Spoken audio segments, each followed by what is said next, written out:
Hmm.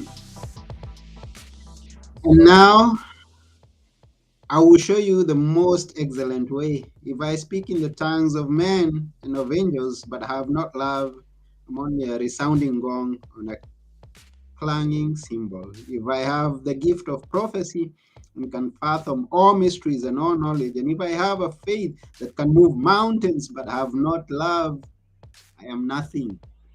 Now we are talking about love. Yes, and this is Now Tell Us, and I'm your host, Anthony Moirore. Today we have a great guest with us who is going to tell us about love and much more than just love. Her name is Kim Sorrelle, and she's going to be here soon. But please remember to share this video or this audio, whatever it is that you're listening or watching. Share it, invite your friends, comment, and give us feedback, ask questions. We are here for you. We'll answer. And I won't take one more minute because we need to go and meet Kim. So join me as we go to meet Kim. Here we go.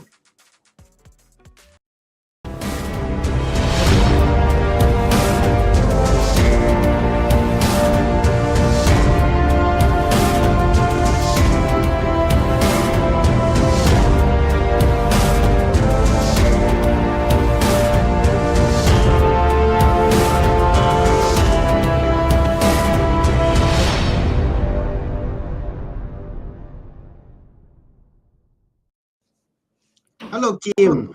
Hello, Anthony. So nice to see you. Nice to see you too. It is wonderful. And today we are going to be talking about love. And there's much more to love, but we are going to introduce that other thing as we keep going. But love is such a beautiful thing. And I know that you've got a great experience with this. But before we go there, I would like to know who is Kim? Well, I'm an entrepreneur. I Yeah. run a nonprofit organization. I'm a mom. I'm a grandma. I am a dog owner. I live in the U.S. I'm an author, a speaker, and I love people and I love love. Wow. What a good one. I love people and love. Yeah. Which state are you in? I'm in Michigan. Michigan. So, right. So, in the central northern part of the U.S. where it's cold and there's snow on the ground. Ah, snow. Hmm. I I like prefer warm. I like snow, but I don't like the cold. I agree. I Can I agree. have one? Can I have one and not the other? Seems like that would be possible. We should be able to do that, but That I would don't be think good. so. That would be good if we had one and not the other. We have Mhm. snow, but we don't have the cold that comes with it. Yeah, but then this is life, and life has its ups and downs. It has cold and heat. It has everything that comes with our living everyday life. Some are good, some are not so good, but then we still say life goes on. And I know you've got an experience in your life, and you like to tell if you like to tell us maybe starting from when you are growing up and some of the experiences and how life has been treating you all the way. Sure. Yeah. So I was going to be the first woman president of the United States of America. That was Wow. my goal. Yes. And What? so, Explain to us. yeah. That's So when I was in high school, I had my life laid out before me. I knew okay. exactly what I needed to do to get there. And I wasn't sure if a husband and kids would fit into the equation. And I did know, though, that if I ever were to marry, the man had to have two things. He had to be over 6 foot tall because my 5 foot nothing mom married a short man. And I wanted to give my kids a chance at some height. And he Hmm. had to be good looking because I wanted him to look good in my wedding pictures. And so, May of my senior year in high school, right as I'm about to graduate from high school, this tall, dark, handsome, incredible man walked into my life. And 10 days later, I asked him to marry me, and he said yes. Wow. And yeah, we got married a little less than a year later. A couple years after that, started having kids.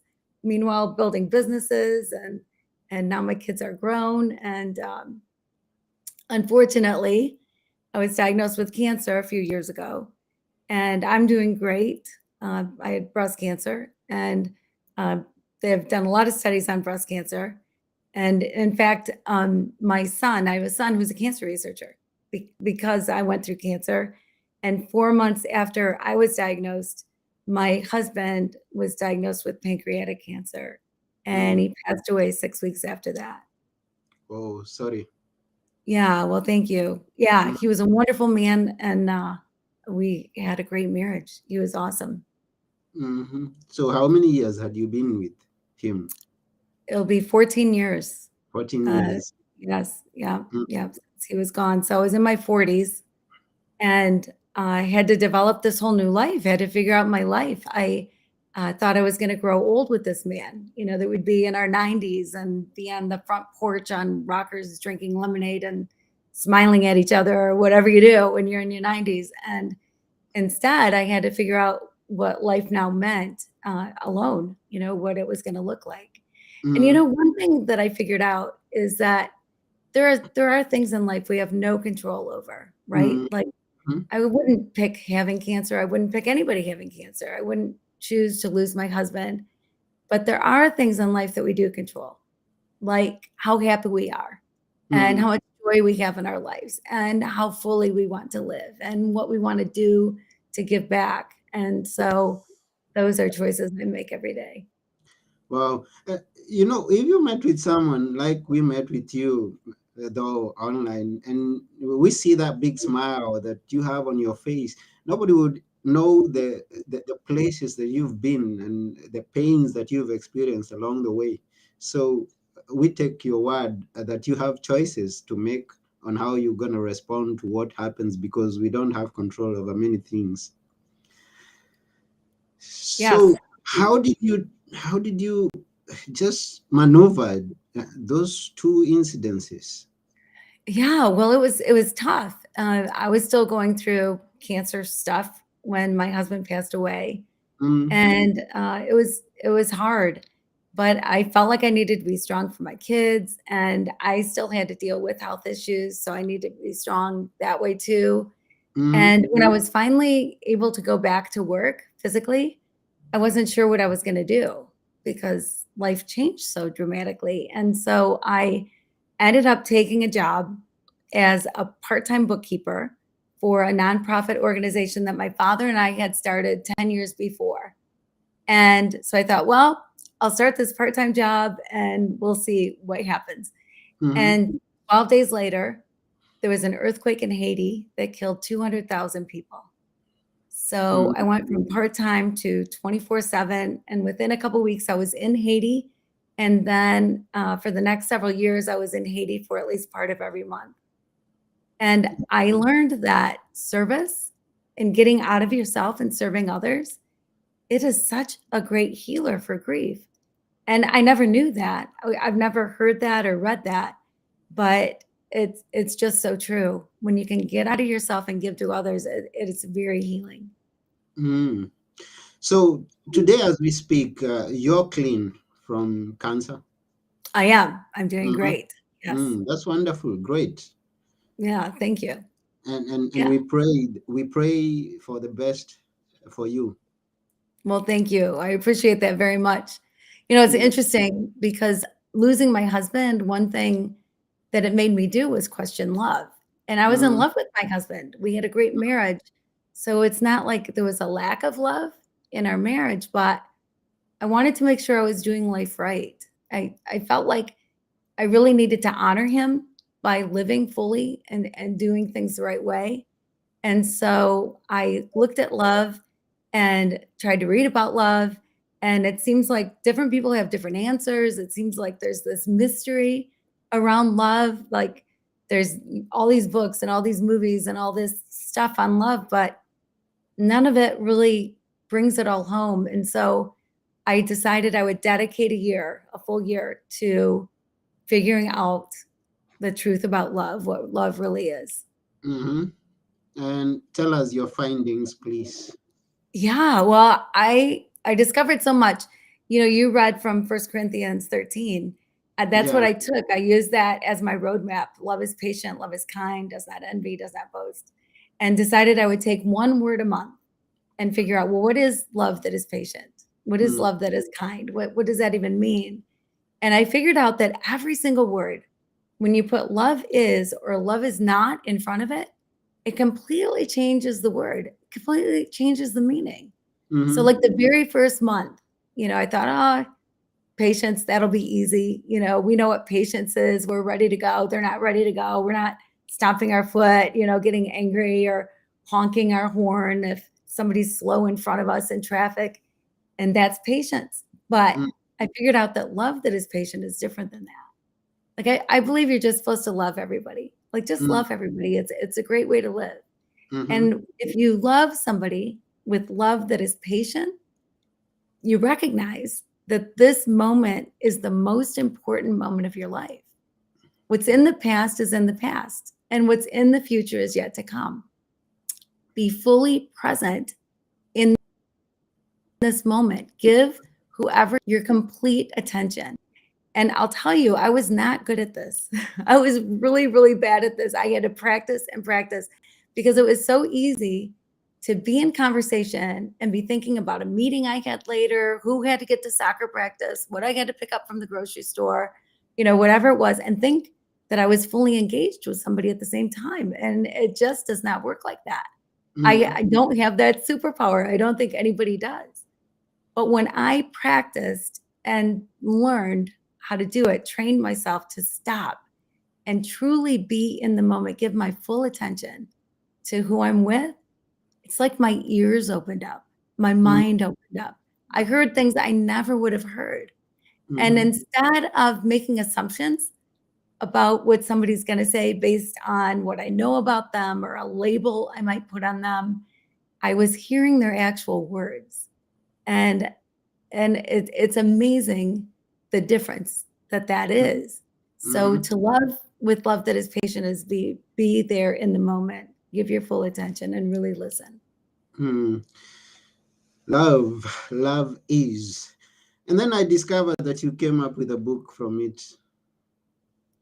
I did. Yeah. Yes, Love is the So, book. Yeah. yeah. So love is a year-long experiment of living out 1 Corinthians 13 by Kim Sorrelle. That's That's, right. that's a good one. And it won an award. What award is that? What say that again? I'm sorry. What? It's written winner over there. Oh, tell Oh us. yeah. Yeah, I won the International Book Award. Uh, the Okay. book the book won the award, which is pretty cool. That's good. So your labor of love produced some fruits. It did. It Mm, did. It's funny because when I first started, the very first thing that I figured out is that there are 14 is and isn't of love in that beautiful poem, that chapter. And so mm, it took me a little longer than a year, but I got it done. And I start each chapter with what I think it's going to mean, what I think it will be. And I wasn't sure that this would ever be a book. This was something I needed to do for myself. And mm-hmm, I thought if I never tell anybody, if nothing ever comes of it, great. But instead, I learned so much about love. I learned things that I think that we misunderstand about love, that are common misunderstandings about love, mm-hmm, that now I'm just passionate to share. Like we think of love, quite often you'll hear that love is a two-way street, mm, right? Or that there's a number to it. It's 50-50. It's 100-100, whatever. Well, there's no number to love. And love is a one-way street. It is not a two-way street. mm-hmm, If I gave you money and you gave me a pair of jeans, that would be a transaction. If I give you love to get love, that's a transaction, and love is not a transaction. Love mm-hmm, is 100% on you. If you give love to get love in return, you are setting yourself up for heartache and disappointment and loneliness because you have no control over the love that comes back to you. You Mm-hmm. only control the love that you give, the love that you live. So love is a one-way street. It's all you have to do, but it's completely up to you to love. It's up to you to love, and love is a one way. It's not, you don't do it to be done to you. You just do it because you want, and you have to, and it's something that you've been called to. Right, right. Mhm. Now, you've been. Oh, is this your only book, your first book that you've written, or have you written Yeah, others? yeah, it's actually my second book. My first book is called Cry Until You Laugh, Mm-hmm. and I started writing right after I was diagnosed with breast cancer Okay. and continued to write. It was very therapeutic for one thing, but I was also sending out my writings on email, and before I knew it, 5,000 people were reading my emails when I sent them out. Mm, And so I continued to write. My husband his diagnosis and losing my husband. I wrote for a little over a year, and Cry Until You Laugh is the name of it because you have to. Cry. Yes. I mean, grief is real, right? When mm, you lose somebody, it's tough. mm, And you hear things like, well, you got to move on or you got to get over it. Well, you never get over it. And you don't move on, you move forward, but you mm, don't move on because that person will forever be a part of your life. mhm, And so cry. But then I think too, people sometimes get stuck in grief, right? You see mhm, people that just for years they're just so sad and they have a hard time laughing again. And mm, sometimes people think it's disrespectful to the person that they lost to really enjoy life, to really laugh again. Like mhm, somehow you're not thinking about them enough or whatever, and it's dishonoring to them. But I think the mm, opposite is true. I think to really honor who you've lost, you need to live fully. Live for both of you. Show the person honor and live fully, live completely. mm. Oh, yeah, there was love, and that love joined two together, and two are separated by death, but love continues. So you still remember that person, you keep on living. You don't, you say you don't live on, You don't move on. you don't move Right, on, right. you Yeah, keep, but you move on. but you No, move forward, that's right. good. You move forward. Mhm. So now and it's good because we are talking about surviving and thriving, and I know there are people. I mean, this is world over. You'd never know who's listening and has someone who's undergoing such an issue, or someone himself is going through it and he's hearing this. Now, would you maybe share some tips in addition to the love that you shared with us, because love conquers everything? What are some other tips that you would give people who need to thrive after going through such an ordeal? Well, it's interesting. Right after I was diagnosed, people would say to me, "Oh, Kim, why you? Why you?" And you do this and you help people, you do whatever, and why you? And my response was always, "Why not me? Why Mm-hmm, would I be immune?" I don't think God is in heaven saying, "Oh, you stole that pack of gum when you were in seventh grade, when you were 12 years old. And so I'm going to give you cancer when you're in your 40s." I don't think that's what happens. mm-hmm, Cancer it can happen to anybody.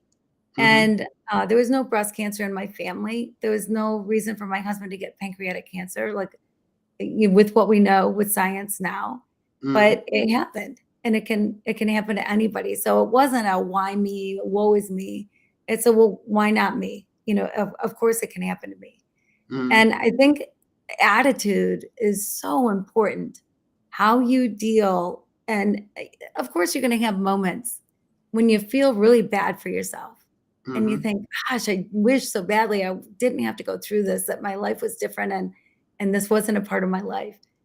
But when you come out of that and just have a positive attitude and don't let the negative in, just think positively. Your mind is such a powerful weapon, mm-hmm, and it changes your when your attitude changes, and when you realize that that you get to pick your attitude, right? Like no Mm-hmm. matter what happens to us in life, we get to react however it is we want to react. You know, Sure. like there can be two people in a traffic jam where the traffic's just not moving. And one guy in one car is honking his horn and he's yelling out the window and he's mad and angry and his blood pressure's rising and he's so upset because of this traffic jam. And Mm-hmm. in the very next car, there could be a man who's saying, well, I can't move the traffic. There's nothing I can do about it. I'll turn on a good podcast like Anthony's and just chill and relax. And his blood pressure stays down. Mm-hmm. So, same situation, but two different reactions. We pick how we react. That is Mm-hmm. our choice how we react. Mm-hmm.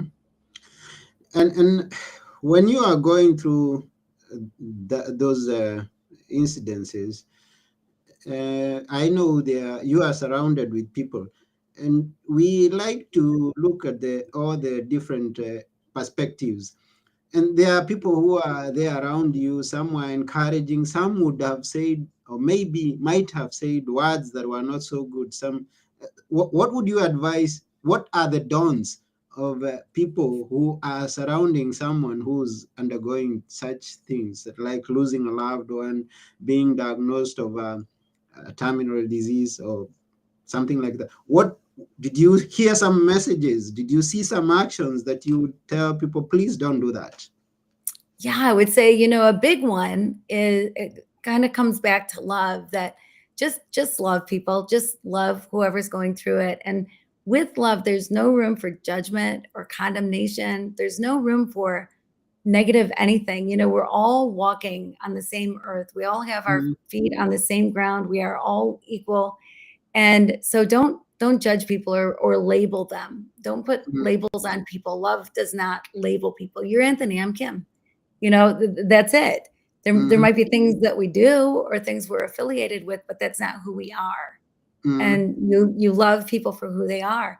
So with grief, with losing somebody, with going through an illness, you run into people that critique you, that think you're doing it wrong, mm, that that judge you by the way you're grieving, judge you by the way you're dealing with your illness, judge you by the way you are as a caretaker or whatever, and leave your judgments at home. mm, We're not here to judge each other. mm, Praise the Lord, we're not here to judge each other. We're just here to love each other. mhm, So I would say that that's a big one. Don't judge.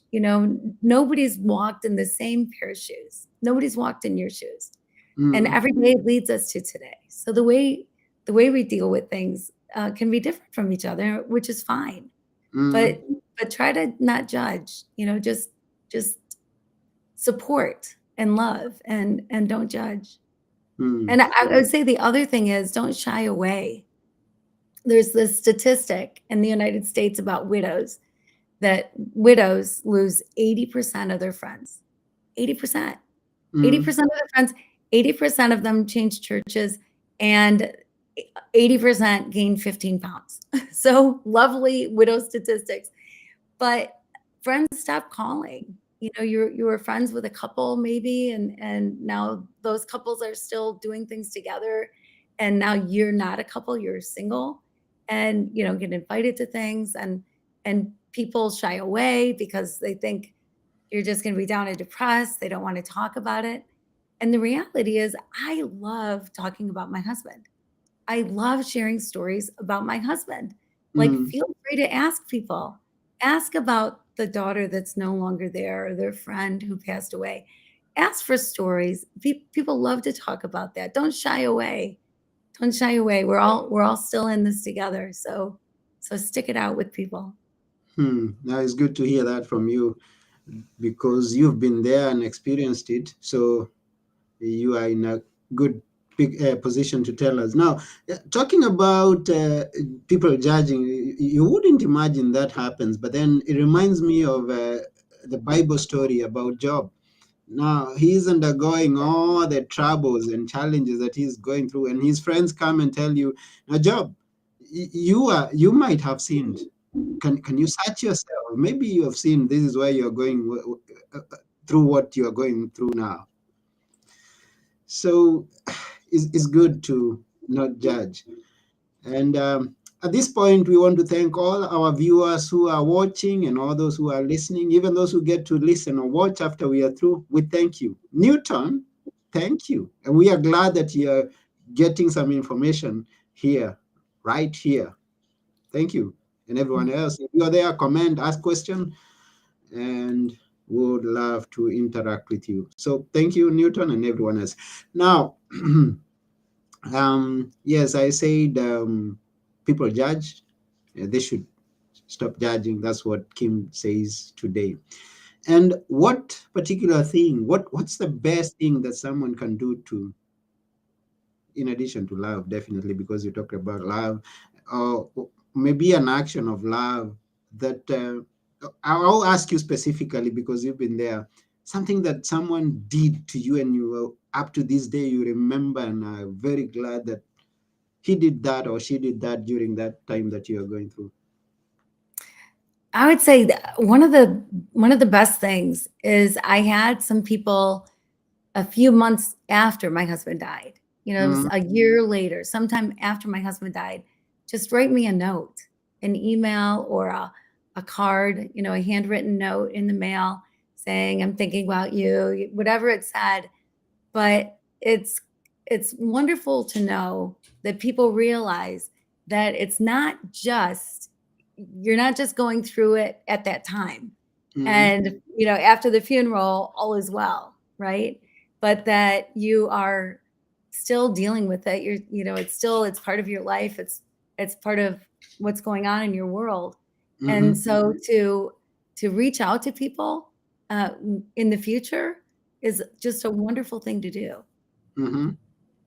That's wonderful. And behind you is we see one of the those you introduced to us at the at the beginning. That's wonderful. It's a great one. So yeah, we thank you very much for taking your time and being with us here, coming and telling us about surviving and thriving after cancer, and reminding us again that we need to embrace love and spread love out there. We really appreciate that. Well, it's my pleasure. One quick thing about love is that love is not an emotion like Mm, fear or excitement. You might watch a scary movie and that night you hear every bump, every creak in the floor, whatever, because you're in fear, right? mm, mhm, But you don't live in that. That goes away. mm, We don't live in fear. And every day is not Mickey Mouse and Disney World. We don't live in excitement, but mhm, we live in love. Love is who you are. Love is walking, talking, living, breathing, giving. It is who you are and who you can then be to other people. So love needs to be embraced not as an emotion, but as who you are, that you are love. your love. And thank you. Now, since we are almost through our episode, and we may get people who are interested in uh, connecting with you in one way or the other, in what way would you want those people who are listening to connect with you? What do you teach, or maybe buy your book or something like that? Tell us. Yeah, well, a couple different things. I mean, Mm, I do speak. I do have my book. My book's available pretty much everywhere. Love is. It's a easy title to remember. It's on audio as well as an ebook, as well as paperback, and mm, so it's available. And I'm available for speaking, but I'm also coaching. I'm a love coach, and I'm spending time with people. And it's amazing how when you understand love, when you really understand it and live it, how much it changes every area of your life. So my website is kimsorrelle.com, which is a little obnoxious. I'm the only Kim Sorrelle in the entire world spelled my way because my last name has way too many letters, two R's, two E's, two L's, Sorrelle. So kimsorrelle.com. But if you Google love is, chances are I'll pop up. But I love to hear from people. I have a free 14-day love challenge on my website, and I love to hear from people. So contact me, reach out. any questions, anything. You don't have to go to Haiti for a year to figure out love. I did your homework for you. So you can just reach out, and I love sharing everything and anything I know. Wow, thank you for that. So reach out to Kim at kimsorrelle.com and yeah, get coached on love. I mean, in everything we need a coach, and I don't know if you agree with me that in everything we need a coach. So someone was not expecting to hear a love coach, but yes, Kim is a love coach. Mhm. Right. Yeah. Yes, Mhm. yes. And if you're gonna have any kind of coach, that's kind of a good one, because That's a love good is one. universal and part of everything in your life, Yeah. right? Yeah. Yeah, sure, definitely. So we thank you once again for being on our show. Thank you so much for having me, Anthony. You're fabulous. Everybody should listen to your show. It should be on everybody's top of their podcast list. You just do such a great job, and I so enjoy you, and I'm so happy that we're connected. Wow, thank you. I am humbled with those words. Well, it's all true because you're good. Yeah, and now before we go, would like you to leave us with a few words that we should always remember. Which are they? Uh, Love has no expectations. Just love people. Mm. Love, show kindness, do kind things. Just show love, give love with zero expectation of getting anything back. Not a thank you. Don't do it for a thank you. Don't do it because you went to their daughter's wedding. Now you're mad that they're not at your daughter's wedding. You don't have to repay people. Just love people and with no expectations. Live zero expectation love. Wow, love has no expectations. Just do it. Out there, love people without expecting anything in return. That's a good one. We appreciate. And Peter says that's powerful. So they agree with that. Yeah, no expectations, just love. Mhm. Thank you, Peter, and thank you, everyone else. As we thank Kim for being with us and sharing with us all that she's shared with us, she's told us so much. Thank you, Kim. My pleasure. Yes, this has been Now Tell Us, and I have been your host, Anthony Muirore.